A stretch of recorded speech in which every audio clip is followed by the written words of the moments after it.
Hey, Jordan. Looks like you're going out for a run. Yeah, Bruce, I sure am. I'm sorry. I must have had my schedule confused. I had us down for talking about the science section on the ACT.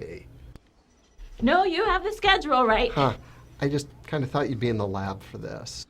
Oh, I understand now. Your confusion isn't about the schedule. You're confused because you think the science section is about science. Yeah, silly me. I guess I did. Don't worry, that's super common. The truth is the science section, which is only on the ACT, not the SAT, is only a little bit about science and a lot about speed. That's why I always do warm-ups whenever I do the science section of the test. I want to go as fast as I can. So you're telling me the key to the science section is speed and not science? Does Kepler's second law of planetary motion state that a radius vector joining any planet to the sun sweeps out equal areas in equal lengths of time? I'm going with yes. Exactly. The science section asks you to analyze 6 experiments and answer 6 to 7 questions on each experiment, all in 35 minutes. Wait a minute. That's less than 6 minutes per experiment.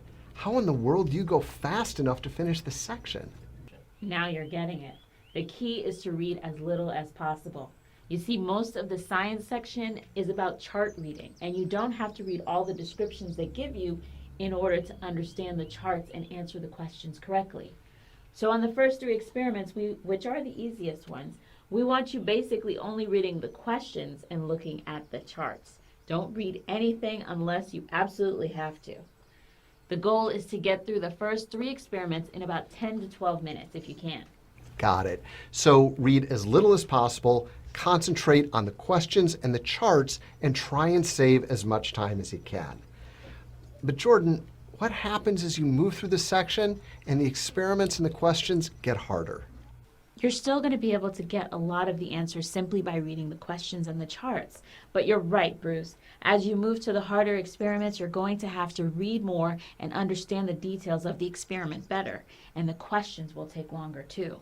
The idea is that you save time on the first 3 experiments, so you have more time to read and analyze the questions on the last 3 experiments. I think I understand. Is there a rule of thumb for how much time the student should spend on each question? For the most part, students shouldn't spend more than about 30 seconds on a question in the first 3 experiments and no more than about 45 seconds on a question on the last 3 experiments. If it takes longer than that, they should pick their best answers and move on. They just don't have time to deliberate. That's really helpful. Is there anything else we should be talking about?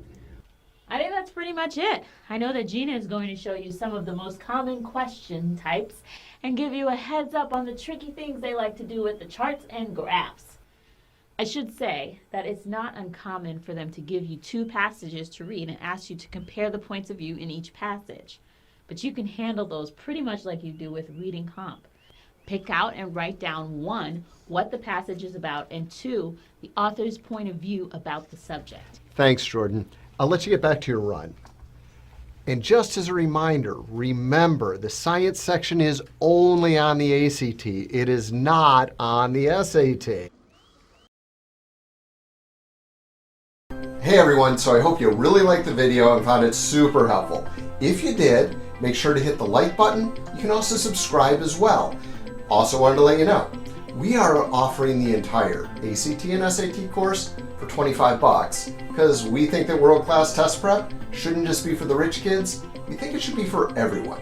So if you're interested in the course, we have description and links down below. See you next time.